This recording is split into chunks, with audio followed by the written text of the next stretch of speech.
Assalamualaikum warahmatullahi wabarakatuh. Sahabat Sejuta Kisah, sebelumnya saya ucapkan terima kasih banyak untuk Anda yang sudah mengirimkan ceritanya ke channel Sejuta Kisah. Dan yang belum, cerita Anda masih kita tunggu. Untuk durasinya bebas, boleh di atas 1 jam, di bawah 1 jam juga no problem. Kirimkan via email yang sudah kami cantumkan di deskripsi, atau via WhatsApp admin, dan nanti pasti akan kita munculin cerita dari Anda yang sudah masuk ke redaksi Sejuta Kisah. Baik, untuk kesempatan kali ini kami sudah menyiapkan sebuah kisah nyata misteri yang berjudul Santet Singgam Menghancurkan Keluargaku.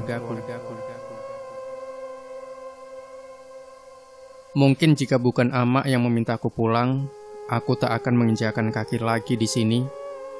Di tempat kelahiranku yang telah membuat kami sekeluarga malu bukan kepalang.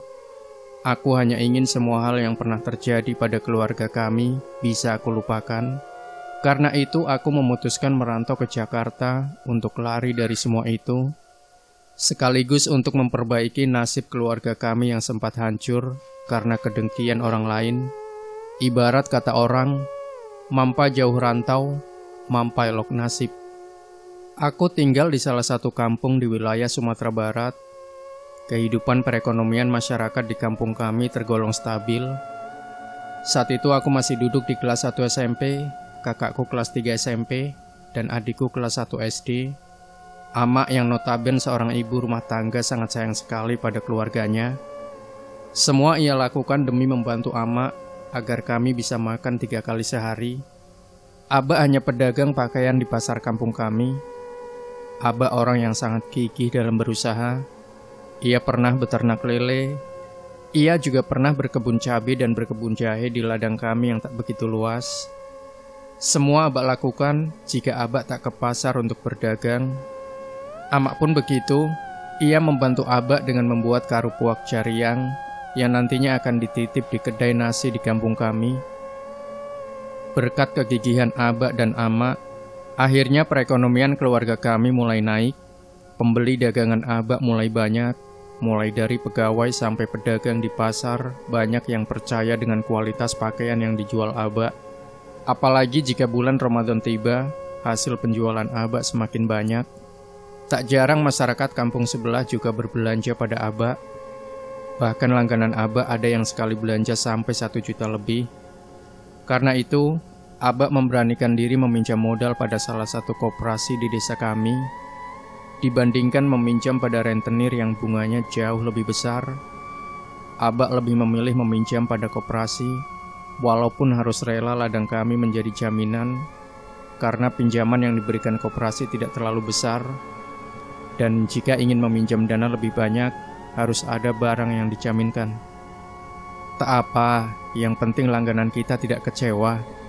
Untuk berdagang pakaian, kita memang butuh modal yang banyak, karena kualitas barang kita bagus, beda dari pedagang lain. Ujar Aba menjelaskan kepada Unisari ketika ia protes kenapa Aba mau menjadikan ladang kami sebagai jaminan. Aku hanya bisa diam, seraya menoleh ke arah Unisari. Kulihat ia kecewa dengan keputusan Aba. Sementara aku tak bisa berbuat banyak, beda dengan aku dan Unisari. Ama sangat mendukung keputusan Aba. Sebenarnya tak hanya Aba yang menjadi pedagang pakaian di pasar di kampung kami. Ada Pak Arif, Pak Sapri, dan Pak Nando. Hanya saja barang mereka kualitasnya tak sebagus barang Aba. Ditambah karena Aba sudah berpengalaman dalam masalah berdagang pakaian. Dulu beliau pernah menjadi anak buah di toko pakaian di Bukit Tinggi sewaktu muda. Semakin hari, langganan Aba semakin bertambah. Bahkan sekarang tak cukup hanya aku dan Unisari yang membantu Aba. Aba harus menambah 2 orang lagi anak buah untuk membantunya berdagang.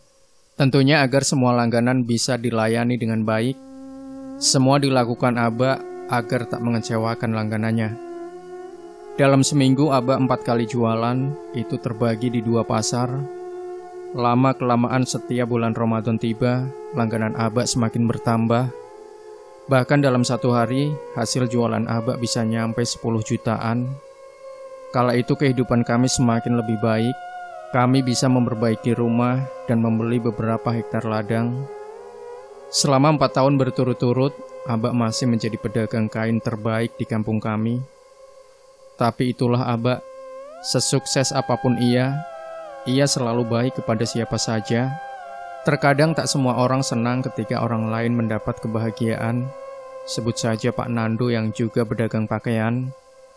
Tak jarang aku mendapati Pak Nando memandang sinis pada Abak ketika ia lewat di depan tempat Abak jualan, terutama ketika dagangan kami ramai pembeli.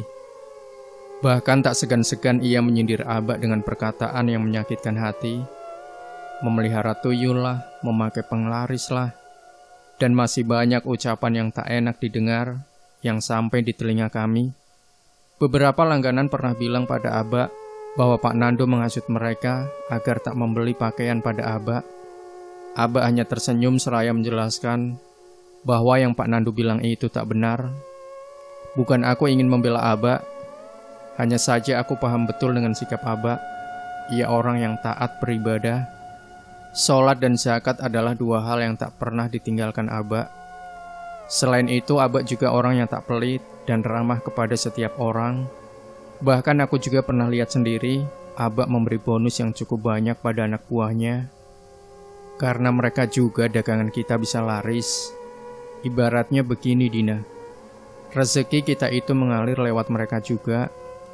Lagian apapun hal yang kita beri kepada orang lain jauh lebih berkah daripada kita habiskan sendiri. Ujar Abak ketika melihat aku bingung saat melihat beliau memberikan bonus pada anak buahnya. Benar apa yang Abak bilang, semua yang kami dapatkan kini juga berkat anak buah Abak.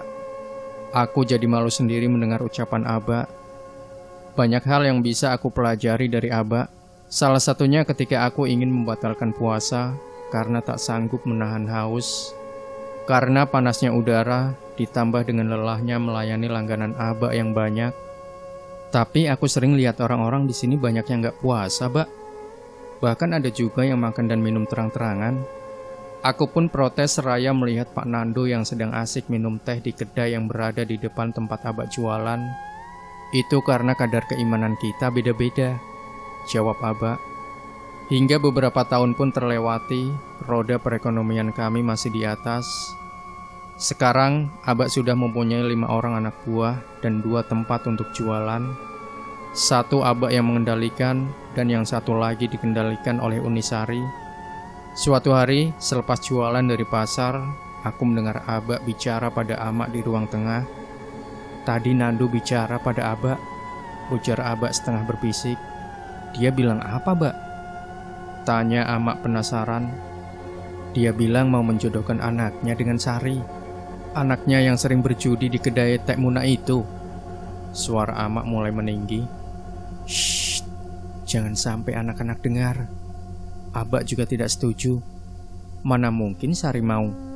Abak ndak nio pulo punya manantu bantua si Anton itu. Iya, Bak. Walaupun umur Sari sudah 25 tahun, biarkan dia yang memilih sendiri calon suaminya. Ya sudah, Abak mandi saja dulu. Siang itu matahari sangat terik sekali. Dagangan Abak sedang ramainya pembeli. Suasana Ramadan kali ini memang berbeda dari biasanya. Karena tahun kemarin saat Ramadan, hampir setiap hari diguyur hujan. Dina, tolong layani Uni Epi ya, ujar Abak kepadaku ketika seorang langganan Abak yang berbaju dinas pegawai datang ke tempat Abak. Iya, Bak. Aku segera melayani wanita itu. Tiba-tiba terdengar suara langganan Abak yang berteriak. Aku kira ada copet yang biasa sering mengambil dompet langganan Abak, tapi ternyata tidak. Aku kaget bukan kepalang karena melihat Abak pingsan dan terlentang di lantai. Beberapa langganan berteriak histeris, seraya memanggil-manggil namaku. Dibantu pedagang lainnya, Abak segera dibawa ke rumah sakit. Dagangan Abak dijaga oleh Unisari dan anak buah Abak yang lainnya. Sesampainya di rumah sakit, dokter bilang kondisi Abak baik-baik saja dan Abak hanya sekedar kelelahan. Betapa leganya aku mendengar ucapan dokter, karena selama ini Abak tidak pernah mengeluhkan apa-apa kepada kami di rumah. Abak baik-baik saja, Dina. Kamu jangan nangis kayak gitu. Abak tersenyum padaku. Ia mengusap wajahnya, menghapus keringat yang mengalir di pelipisnya yang mulai berkerut dimakan usia. Tapi kenapa bisa gitu ya, Mbak? Bukankah Abah nggak pernah sakit sampai kayak gitu ya? Amak muncul dari dapur sembari membawa segelas teh hangat dan sepiring roti. Kan cuma kelelahan, Mak, jawab Abah. Seminggu setelah itu kondisi Abah memang sudah sehat seperti sebelumnya. Tapi 2 hari setelah itu, tubuh Abah tak lagi sehat. Abah tak bisa lagi berjalan. Padahal dagangan Abah sedang rame-ramenya. Beberapa langganan sering menanyakan Abah karena mereka lebih percaya bahwa harga yang diberikan Abah lebih rendah dibanding dengan yang aku dan anak buah Abah berikan. Perlahan-lahan, tubuh Abah yang dulunya berisi sekarang semakin kurus. Setiap menjelang maghrib, Abah berteriak tak jelas. Banyak tetangga yang datang ke rumah untuk melihat keadaan Abah yang menyedihkan. Uni, menurut saya bisa saja Dak Ijub kena santet. Coba lihat saja tanda-tandanya. Seorang tetangga di sebelah rumah berbisik pada Ama. Aku bisa mendengar perkataannya dengan jelas. Nggak boleh percaya hal kayak gitu, Ida. Nggak baik. Amak pun segera berlalu dan meninggalkan Teh Ida. Hari-hari pun berlalu, perlahan dagangan Abah mulai sepi. Langganan Abah mulai beralih ke pedagang lain. Hanya Abah yang mengerti cara berdagang yang baik. Abah mengerti memilih barang dagangan yang kualitasnya bagus. Dan langganan Abah hanya mau membeli jika dilayani oleh Abah langsung. Malam itu teriakan Abah terdengar menyedihkan sekali. Beberapa kali Abah bilang bahwa ia merasakan ada benda yang bergerak-gerak di dalam tubuhnya. Ia bilang tubuhnya terasa sakit sekali. Aku sudah menelpon dokter dan dokter sudah memberikan suntikan penenang. Memang selama beberapa menit Abah berhenti berteriak. Tapi tak lama setelah itu Abah pun mulai berteriak lagi. Kami hanya bisa menenangkan Abah. Beberapa dokter yang telah mencoba mengobati Abah sudah angkat tangan. Mereka bilang bahwa kondisi Abah sebenarnya baik-baik saja. Bahkan dokter juga mengatakan ia tak menemukan penyakit apapun pada Abah. Hampir 1 bulan kondisi Abah seperti ini. Kami sudah kehabisan uang untuk menyembuhkan Abah. Beberapa ladang yang kami punya juga sudah terjual. Hanya tinggal rumah yang menjadi harta satu-satunya yang kami punya. Bukan Pak Teh ingin menakut-nakuti kalian, tapi sudah jelas sekali Abah kalian terkena santet. Pak Teh, adik Abah yang sudah lama merantau ke Aceh, datang melihat keadaan Abah. Ia kaget bukan kepalang karena kondisi Abah yang sudah parah. Maksud Pak Teh? Tanya Unisari penasaran. Abah kalian disantet oleh orang lain. Gak mungkin Pak Teh. Abah tak pernah bermasalah dengan orang lain. Lagi pula siapa yang tega berbuat seperti itu pada Abah? Orang yang iri pada keberhasilan Abah kalian, ia sakit hati. Kalian tak perlu tahu siapa orangnya. Aku melihat ekspresi Amak saat itu, antara percaya dan tidak. Lalu Amak segera berlalu ke dapur. Ia tak mengindahkan semua ucapan Pak Teh. Aku paham dengan sikap Amak. Tidak sepantasnya kami percaya dengan hal-hal yang seperti itu. Apalagi Abah juga sudah sering bilang, jangan percaya pada selain Tuhan. Tapi apa salahnya kita coba, Mak? Apa yang salah jika kita meminta pada Nyi Dahlan untuk menyembuhkan Abah? Unisari protes pada Ama. Ia tak tahan lagi melihat Abah yang setiap hari berteriak kesakitan. Ama nggak mau. Harusnya kalian doakan Abah agar segera sembuh. Marah Ama. Entah kenapa esoknya aku melihat Abah memegangi lehernya. Ketika aku melihat itu, antara percaya dan tidak, leher Abah berlubang. Entah bagaimana bisa begitu. Tetangga yang sudah melihat keadaan Abah menduga Abah terkena kanker. Tapi paling banyak yang bilang bahwa Abah terkena santet. Lama-kelamaan lubang di leher Abah semakin membesar. Tak hanya semakin membesar dan mengerikan, dari lubang itu keluar nanah yang berbau busuk. Tak jarang aku melihat Amak menangis ketika membersihkan lubang di leher Abah. Abah hanya bisa diam tak bergerak. Yang keluar dari mulut Abah hanya teriakan kesakitan setiap harinya. Tak tahan dengan sakit Abah, aku memberanikan diri mendatangi Nyi Dahlan. Siang itu langit agak sedikit mendung. Aku memacu sepeda motorku. Sesampai di halaman rumah Nyik Dahlan, kulihat ada beberapa buah pohon rambutan berbuah cukup lebat. Tepat di samping rumahnya ada sebuah sungai beraliran deras, namun airnya jernih. 2 buah kandang ayam dari kayu berdiri di samping kiri rumahnya. Pelan-pelan ku ketuk pintu rumahnya. Suasana rumahnya cukup sepi. Perlahan pintu rumah pun terbuka. Iya, ada apa ya? Seorang perempuan parubaya berumur sekitar 45 tahunan menyambutku dengan ramah. Dengan baju daster panjang berwarna hijau tua, wanita itu menyuruhku segera masuk ke ruang tamu. Saya mau bertemu Nyik Dahlan, Teh, ujarku sopan seraya memperhatikan sekeliling ruang tamu. Nyik Dahlan ada di kamar. Sebentar, Teh panggilkan. Perempuan itu pun berlalu. Selang beberapa menit kemudian, seorang pria datang menghampiriku. Terlihat wajahnya cukup tenang. Seraya tersenyum ia duduk di hadapanku. Kenapa, Nak? Ada yang bisa dibantu? Tanya pria itu ramah. Aku menceritakan semua yang terjadi pada Nyik Dahlan. Ia hanya diam seraya mengangguk sesekali mendengar penuturanku. Apa sekarang abakmu masih sering berteriak-teriak? Ujar Nyik Dahlan. Aku mengangguk. Sesaat ada keheningan di antara kami. Aku masih menunggu jawaban dari Nyik Dahlan. Bagaimana ya menjelaskannya? Ini bukan perkara biasa. Kamu boleh percaya atau tidak, yang jelas abakmu terkena santet tinggam. Wajah pria itu berubah serius. Tatapan matanya mengarah pada sebuah foto di atas lemari. Foto seorang laki-laki tua yang tengah duduk di atas kursi kayu. Wajahnya tersenyum. Di tangan kanannya ada sebuah tongkat yang menyangga tubuhnya. Santet apa itu, Nyik? Aku pun penasaran dengan penjelasan Nyik Dahlan. Nyik Dahlan menarik napas dalam-dalam. Dulu ayah saya terkena santet tinggam juga. Hanya saja cepat diobati, makanya bisa sembuh. Sedangkan abakmu sudah terlalu parah sakitnya. Aku terdiam, lututku gemetaran mendengar penjelasan ini. Terbayang olehku wajah kesakitan abak. Napasku sesak dibuatnya. Santet tinggam termasuk santet yang sangat mematikan. Kamu pernah dengar orang yang menyantet dengan tulang ikan pari? Nyik Dahlan mengalihkan pandangannya pada sepeda motorku yang diparkir di halaman rumahnya. Aku menggeleng. Setelah tulang ikan pari yang lancip itu diambil dari tubuh si ikan, dan ikan itu dilepas lagi ke laut, maka santet itu akan semakin ampuh. Banyak orang yang terkena santet ini tidak bisa sembuh karena tidak tahu dengan penawarnya.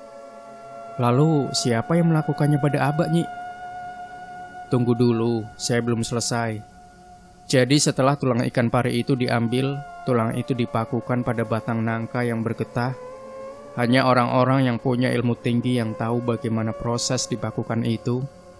Efek bagi yang dituju, orang itu akan kesakitan luar biasa, persis yang kamu ceritakan tadi. Orang yang dituju akan merasakan ada sesuatu yang bergerak di dalam tubuhnya, dan jika dibiarkan terus-menerus, kejadiannya akan seperti yang terjadi pada abakmu. Lehernya berlubang dan bernanah, kan? Iya, Nyik, persis seperti itu. Banyak orang yang iri pada keberhasilan abakmu. Walaupun ia orang yang baik, tetap saja ada orang yang benci dengannya. Ia pedagang di pasar juga. Tubuhnya kurus dan kulitnya hitam. Matanya sedikit juling, dan ia sakit hati karena abakmu pernah menolak saat ia ingin menjodohkan anak laki-lakinya dengan Unimu. Pak Nando yang Nyik maksud. Aku kaget bukan kepalang, seakan tak percaya bahwa ternyata Pak Nando tega melakukan itu. Padahal beberapa bulan yang lalu, abak pernah meminjamkan uang padanya, dan sampai sekarang pun belum pernah diganti. Saya tak bilang itu dia. Yang penting sekarang kamu doakan abakmu agar lekas sembuh. Saya juga tak bisa membantu penyembuhan abakmu, karena sakitnya sudah terlalu parah. Harusnya sebelum lehernya membusuk, kamu cari obatnya. Sabar, Nak. Wajah tua itu tertunduk, ada penyesalan di wajahnya. Air mataku menetes, seakan tak ada harapan lagi untuk abak. Apa hanya itu yang bisa laki-laki ini katakan? Apa ia tak kasihan pada Aba? Kenapa semuanya terjadi pada Aba yang sangat baik sekali pada orang-orang? Sakit hati dan marah menjadi satu dalam hatiku.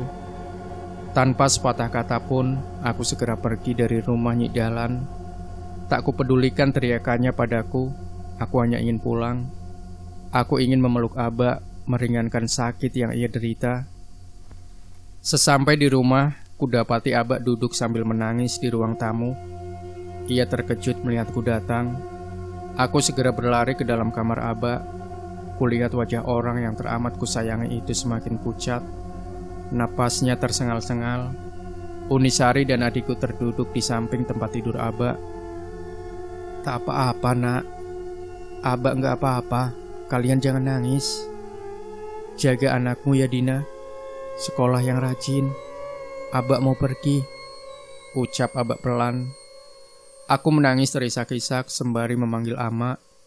Dan hari itu juga Aba pergi meninggalkan kami semua, membawa semua kesakitan yang telah ia pikul selama ini. Wajah Aba begitu tenang. Tak ada lagi sakit yang selama ini selalu ia rasakan. Kami hanya bisa menangis melepas kepergian Aba. Sakit hati, kecewa, marah, semuanya bermunculan di dadaku. Tak pernah aku semarah ini sebelumnya. 2 bulan setelah kepergian Aba, aku memutuskan merantau ke Jakarta. Aku tak pernah menceritakan semua hal yang kudengar dari Nyi Dahlan kepada Ama dan keluargaku. Biar semuanya hanya aku yang tahu. Aku tak ingin keluargaku menyimpan dendam pada Pak Nando. Cukup aku sendiri. Dan kini aku telah berjanji akan membahagiakan Ama dan juga Uni serta adikku. Mungkin ini jalan yang telah Tuhan gariskan kepada keluarga kami.